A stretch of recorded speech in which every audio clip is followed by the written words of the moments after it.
Assalamualaikum warahmatullahi taala wabarakatuh. Bersama Siri Bicara Zakat, podcast khas daripada Zakat Majlis Agama Islam Negeri Pulau Pinang. Julung kalinya yang kita adakan pada akhir tahun 2025 ini, dan bersama saya seorang tetamu yang sangat istimewa, yang mana anak jati Pulau Pinang dan pernah berkhidmat di Universiti Putra Malaysia selama 26 tahun, dan sekarang menjadi mufti Kerajaan Negeri Pulau Pinang, iaitu bersama saya. Selamat datang Datuk Doktor. Terima kasih sudi hadir bersama podcast Zakat Majlis Agama Islam Negeri Pulau Pinang. Jadi apa khabar Doktor? Sihat nah? Alhamdulillah sihat. Sihat boleh sampai ni. Alhamdulillah, syukur. Jadi podcast kita pada hari ini, kita akan lebih memberi penjelasan kepada masyarakat Pulau Pinang, khususnya tentang agihan zakat, kutipan zakat, hukum zakat yang berada dekat negeri Pulau Pinang ni, Datuk nah. Okey, kita pergi kepada yang pertama lah, secara santai lah, boleh Datuk nah? Ya, ya. Okey.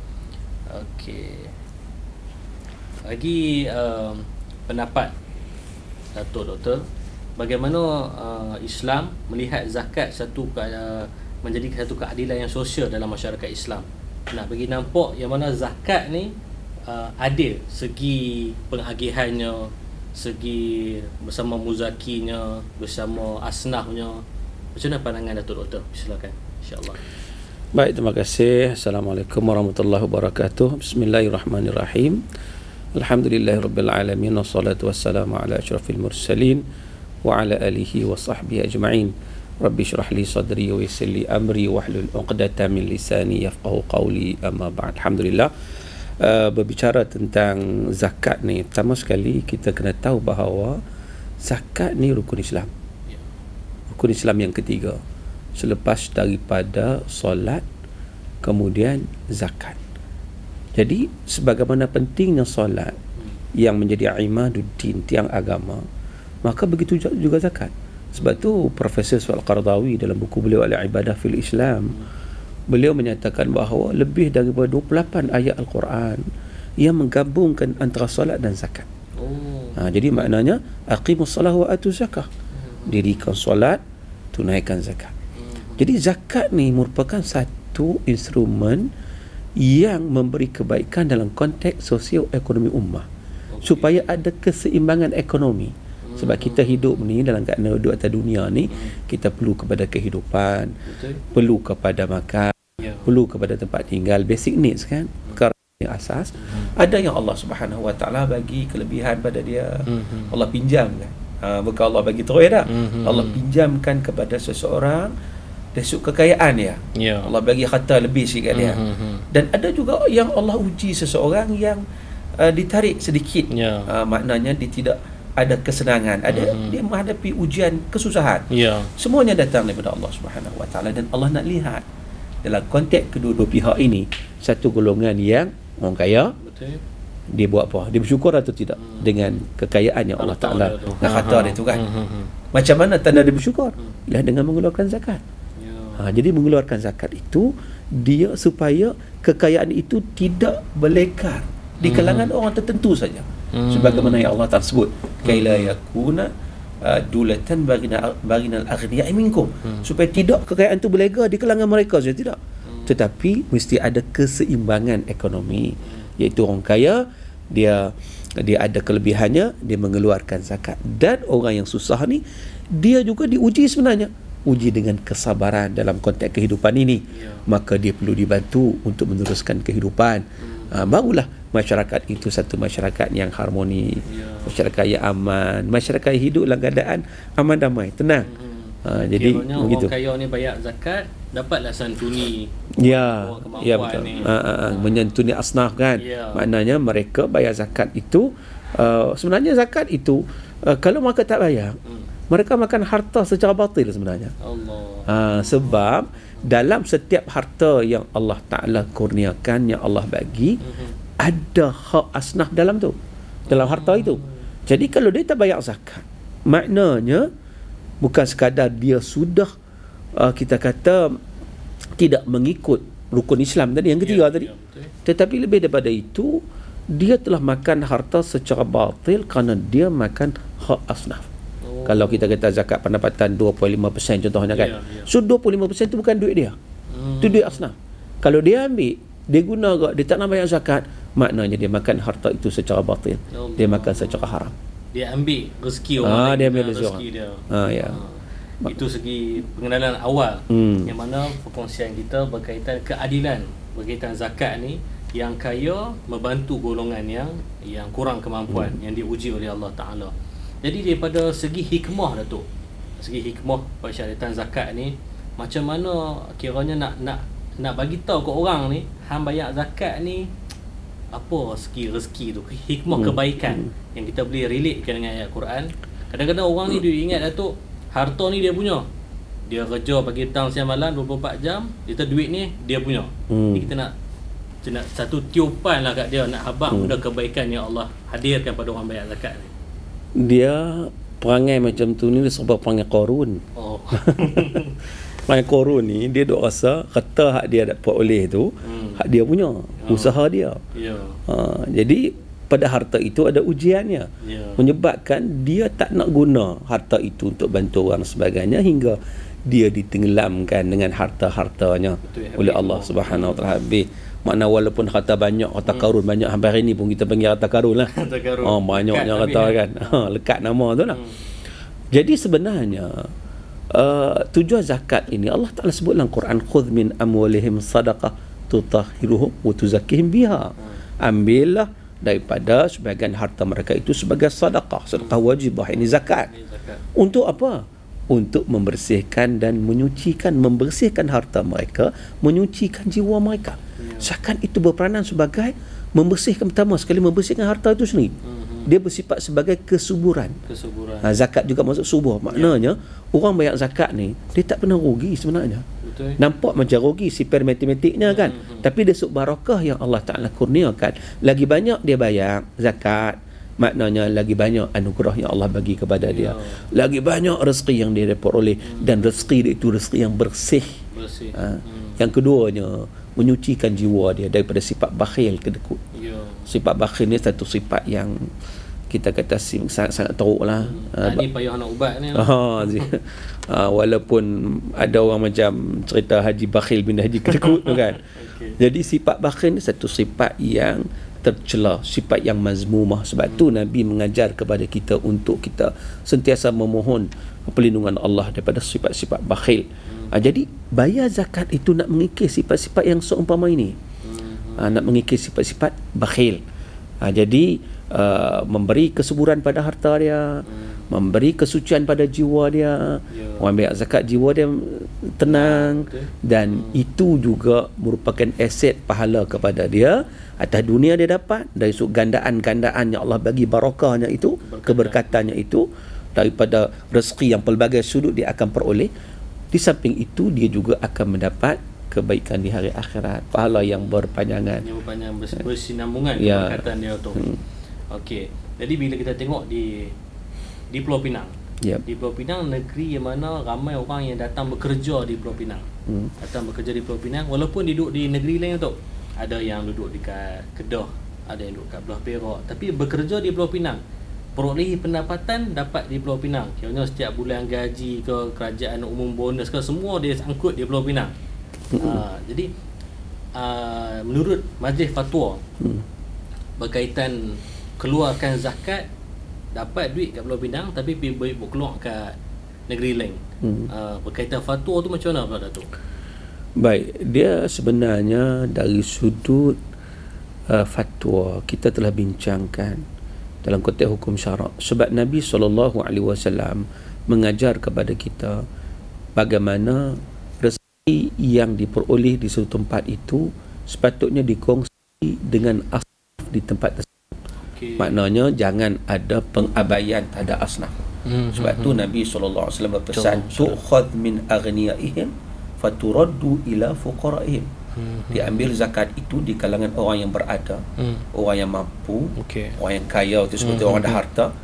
Faturaddu ila fuqaraihim, dan dikembalikan kepada golongan fakir dalam kalangan mereka. di tempat itu. So daripada sunnah Rasulullah sallallahu alaihi wasallam, daripada panduan Rasulullah, para ulama berbincang, maka para ulama hatta dalam mazhab Syafi'i sendiri menyatakan tentang kewajipan untuk membayar zakat di tempat dia mencari rezeki. Maka dengan sebab itu fatwa di Pulau Pinang, sama ada fatwa tahun 2019, fatwa tahun 2024 menegaskan bahawa mana-mana individu, orang yang bekerja, orang yang berniaga, apa juga aktiviti pekerjaan yang dilakukan, biar dia daripada mana sekalipun, tapi dia bekerja di Pulau Pinang, maka dia wajib mengeluarkan zakat di Pulau Pinang supaya dia tidak mengabaikan asnaf di Pulau Pinang. Jadi maknanya kalaulah dia cari kerja ataupun dia bekerja, dia cari rezeki, dia dapat duit, dia dapat, tapi dia abaikan asnaf di tempat tersebut. Ini satu kezaliman. Sedangkan asnaf banyak lagi yang memerlukan. Maka dengan sebab itu fatwa dalam yang diputuskan dalam mesyuarat Jawatankuasa Fatwa Negeri Pulau Pinang dengan jelas menyatakan sedemikian.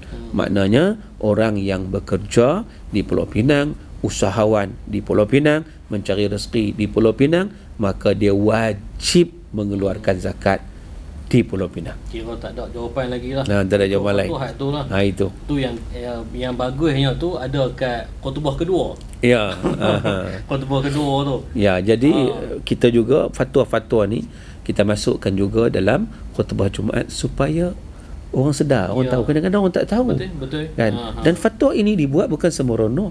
Fatwa dibuat berdasarkan kepada panduan Quran, Sunnah, Ijma' dan Qiyas. Berdasarkan apa yang ditunjukkan oleh junjungan besar baginda Nabi SAW, dengan kita melihat mazhab-mazhab yang 4 tentang perkara tersebut. Lalu difatwakanlah supaya apa? Supaya ekonomi tadi, jurang ekonomi tadi dapat diseimbangkan di satu tempat.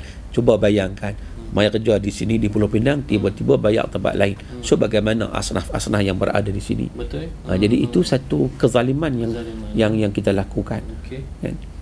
Okey, macam kebanyakannya orang tu kita pergi mana-mana akan ada suka, macam dia berkata, aku lagi suka agih sendiri. Zakat aku dapat ni, dia suka pergi agih terus kat orang. Dia rasa orang tu susah, dia pergi agih. Dia rasa kawan dia, jiran dia susah, dia pergi agih. Jadi macam mana orang lagu ni Datuk, kita nak nasihat, nak nasihat supaya takut orang yang diagih itu bukannya asnaf. Dia macam ni, kita kena bezakan sedekah dengan zakat. Wakaf, sedekah, zakat dia berbeza. Dia kalaulah wakaf, kalau dah sedekah, itu tidak ada masalah. Dia nak keluar sendiri, nak bagi kat siapa. Maknanya Allah Ta'ala sebut wa mimma razaqnahum yunfiqun, daripada rezeki yang kami kurniakan kepada mereka, mereka infak, mereka bagi. Tetapi dalam konteks zakat dia berbeza. Zakat ni dia satu sistem ekonomi yang ditentukan. Sebab itu Allah perintah khudh min amwalihim, ambillah daripada harta mereka. Perintah ni kepada siapa? Ayat perintah. Kan? Jadi, tapi kalau ayat-ayat lain yang berkaitan dengan sedekah wakafnya, Allah Ta'ala menyatakan tentang mereka bersedekah. Maknanya menunjukkan kita bersedekah, kan? Individu bersedekah dan sebagainya. Tapi kalau ayat berkaitan dengan zakat ni, perintah daripada Allah kepada siapa? Kepada ulil amri. Dalam konteks di Pulau Pinang ni, Majlis Agama Islam Negeri Pulau Pinang, yang mana melalui enactment Majlis Agama, dia berhak untuk mengutip dan juga mengagihkan zakat. Jadi makna di situ Majlis Agama berhak untuk memastikan supaya diambil zakat daripada pembayar-pembayar zakat ini. Adapun bayar sendiri, fatwa berbincang juga tentang perkara ini.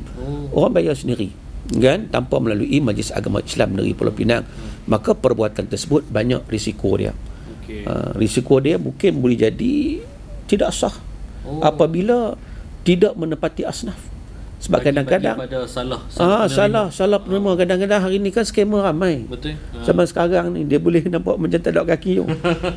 Dia boleh macam dia sembunyi kot dalam. Buat susah, buat muka sedih, kan. Allah, kita kata dia ni layak sungguhlah terima zakat. Ni fakir miskin sungguh ni. Bagi-bagi rupanya dia X70 tu beli cash. Rumah banglo 3 biji. Tu dia. Kena tipu macam tu. Jadi maknanya dalam konteks bagi sendiri ni, fatwa melarang perkara tersebut. Walaupun kalau dia bagi betul-betul asnaf, kita kata asnaf betul, sah, tapi berdosa. Oh. Sah macam mana ni? Sah tu berdosa. Dan ini juga diputuskan di Jawatan Kuasa Fatwa Kebangsaan. Okey. Sebabnya dia telah melanggar ulil amri. Perintah ke arah kebaikan. Sebab mana-mana perintah ke arah kebaikan wajib kita taati. Ati Allah wa ati Rasul wa ulil amri minkum. Allah Ta'ala kata ta'ala kamu kepada Allah, ta'ala kepada Rasul dan ulil amri di kalangan kamu. Jadi dalam ulil amri ni maknanya apa-apa yang diperintahkan dalam perkara-perkara yang baik, maka wajib ditaati. Begitu juga dalam soal zakat ni. Betul. Soal untuk mengambil zakat dan seterusnya mengagihkan kepada asnaf yang 8. Ini merupakan satu tugas yang dimainkan oleh zakat Majlis Agama Islam Negeri Pulau Pinang, dalam konteks Negeri Pulau Pinang lah. Maka dengan sebab itu kita berkewajipan untuk bagi melalui zakat Majlis Agama Islam Negeri Pulau Pinang. Cuma kadang-kadang dia kata ada lah dia nak bagi kat orang susah, dia kenal pasti, dia kenal adik-beradik dia apa semua kan. Jadi zakat Majlis Agama Islam juga ada dia punya skim wakalahnya. Maknanya dia bagi dan zakat maib bersama-sama dengan dia bagi pada orang-orang yang dia tentukan sebagai asnaf dan dipastikan itu betul asnaf. So dengan Majlis Agama ni dia dapat pastikan ni betul tak asnaf, betul layak. Kan? Jadi itu yang pentingnya supaya zakat itu benar-benar jadi zakat terlaksana. Yang kita kata kewajipan dan perintah Allah Subhanahu Wa Taala itu kerana ia merupakan perkara fardu, perkara wajib. Baik. Okey Datuk. Macam katakanlah satu individu ni dia bekerja dan segi pendapatan dia pun dah orang kata apa, dah wajib berzakat. Kemudian lepas beberapa belas tahun, beberapa puluh tahun dia kerja baru dia tahu dia kena zakat sebenarnya. Dia duk ingat zakat ni zakat fitrah, bulan puasa je zakat fitrah. Kadang-kadang dia tahu buat tak tahu. Boleh jadi lagu tu. Jadi kalaulah sampai satu masa dia tahu okey zakat dia sekian-sekian dia kena, apa tindakan dia? Adakah dia boleh mengqada zakat dia secara langsam ke, secara sikit-sikit ke, macam mana? Baik, pertama sekali memanglah orang kita ni yang dia paling ingat zakat fitrah. Pasal apa? Zakat fitrah ni kalau tak bayar tak nak raya. Jadi dia relate dengan raya tu. Maka dengan sebab tu dia memang tak lupalah ke zakat fitrah ni. Tapi zakat harta kadang-kadang dia lupa atau buat lupa. Baik zakat simpanan ya ke, zakat pendapatannya ke, zakat perniagaannya ke, zakat emas perak ke. Zaman sekarang ni ramai juga orang simpan emas tu. Ada sebab emas duk harga duk naik kan, dia kata ada kempen orang simpan emas kan. Depa pun simpan emas sekian lama dah sekilo dah pun cepok-cepok kan. Tak pernah bayar zakat. Jadi bagaimana nak buat ni kalau yang sebelum ni tak bayar zakat? Jadi zakat sebenarnya boleh diqada. Boleh diqada. Dalam arti kata kalaulah dia tak bayar dan dia dapati dia tak bayar, maka dia boleh bayar sekarang. Sama ada sekaligus atau sikit-sikit tu mengikut kemampuannya lah. Kalau dia mampu bayar sekaligus dia hutang ni bayar lagi cepat lagi bagus. Kalau kata tak bayar tu dia dalam erti kata hutang. Dia hutang. Jadi hutang ni kalau boleh bayar sekaligus kalau mampu. Hutang yang siapa pun tak peringat. Semua tak peringat. Jadi kalau tak mampu kena bayarlah juga. Bayar secara berjadual. Yang pentingnya hutang itu dilangsaikan. Jadi hutang dengan Allah kita kena bayar. Hutang manusia pun kena bayar. Apatah lagi hutang dengan Allah Ta'ala. Ini dikira hutang dengan Allah juga. Sebab ini zakat ni kefarduan yang diperintahkan oleh Allah SWT.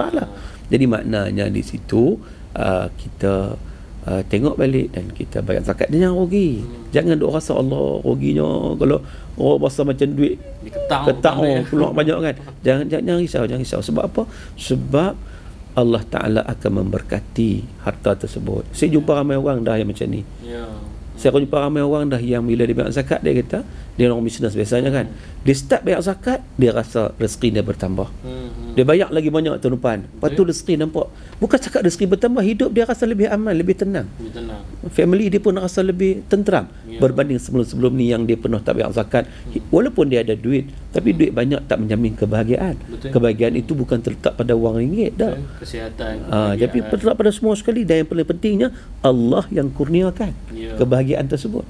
Dan Allah akan kurniakan kepada orang yang patuh kepada perintah Allah Azza wa Nak Jalla. bayar zakat pun Allah Ta'ala pilih orang bayar tu lah. Kadang ada duit banyak macam mana pun Allah Ta'ala tak pilih, dia tak bayar ke kaunter. Dia nak mai tak nak parking. Dan Allah pilih itu atas makna kehendak dia. Kehendak Allah. Allah tahu, Allah bagi hidayah ni Ya. pada orang yang nak pada hidayah. Betul? Tapi kalau orang tak mau cari hidayah, maknanya kita takut kalau Allah tak peduli kat kita, kita takut. Sebab tu beruntunglah yang kata Allah pilih tadi. Makna dia nak mencari kebenaran, maka dia mendapat kebenaran tersebut, maka dia melaksanakan, melunaskan tanggungjawab yang diperintahkan oleh Allah Ta'ala. Jadi sepanjang sesi bicara soal zakat ni, saya rasa jelas. Kalau kata masih ada orang duk ragu-ragu dengan zakat Majlis Agama Islam Negeri Pulau Pinang yang mana yang di-Pertuan Agong pemerintah kita. Jadi masih ada kalau orang ragu-ragu, saya pun tak tahu nak kata apa orang ke orang tu kan.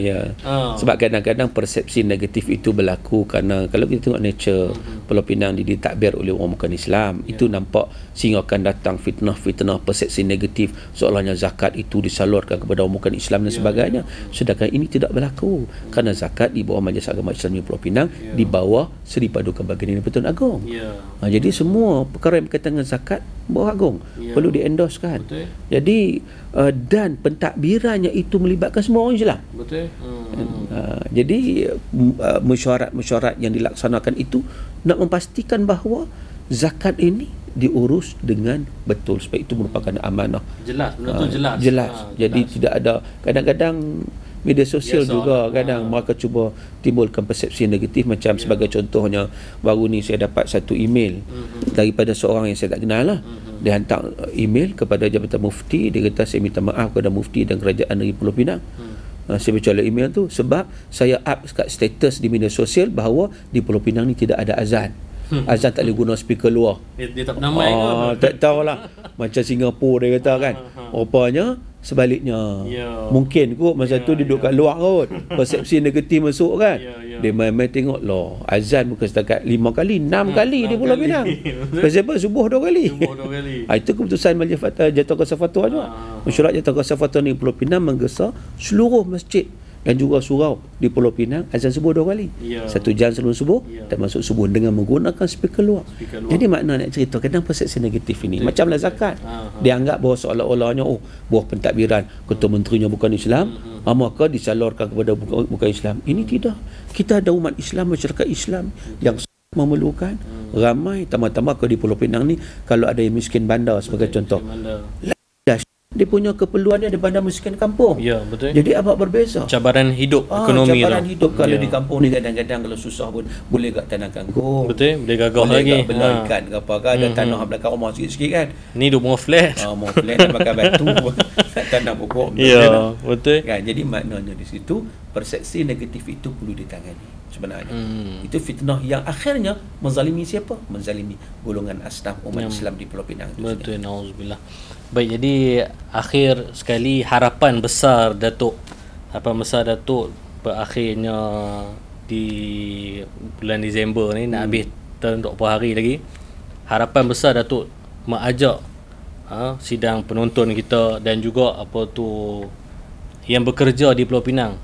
Macam mana kita nak bayar zakat, nak selesaikan perintah Allah tu, sebab sasaran kita di zakat Majlis Agama Islam di Pulau Pinang tahun ini kita sasar 200 juta.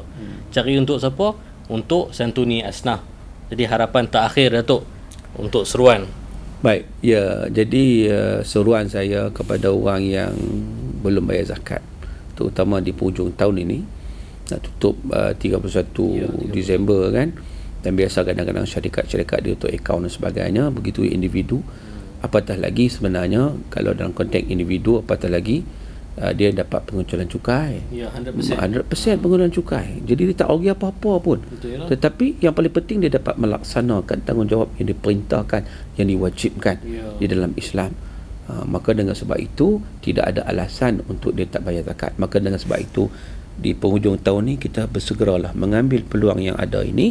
Yang pertama sekali untuk kita menunaikan perintah Allah Subhanahu Wa Taala dengan sebaik mungkin. Yang keduanya, kita juga dapat kelebihan dalam konteks pengecualian cukai. Maka itu yang diberikan boleh ambil lah dia punya manfaat itu. Jadi dari samping kita mendapat pahala di atas apa yang kita laksanakan dan kita tidak mendapat kerugian apa-apa pun. Sebaliknya kita dapat memastikan bahawa golongan asnaf itu terbela. Alhamdulillah. Dan kita dan kita menjadi orang yang terbaik insya-Allah, kerana kata Nabi, khairun nas anfa'hum linnas. Sebaik-baik manusia ialah mereka yang boleh memberi manfaat kepada manusia yang lain. Antaranya melalui zakat ni lah. Betul. Antara wang yang dikeluarkan untuk zakat. Betul. Jadi alhamdulillah daripada pihak zakat Majlis Agama Islam Pulau Pinang mengucap ribuan terima kasih kepada Datuk Doktor ke atas kesudian ikuti podcast kami. Untuk pengaturan Datuk, ni julung kalinya kita buat. Betul. Kita tak nak buat lagi. Kita dah rekod video sebelum ni, tapi podcast ni kena ikut peredaran zaman lah.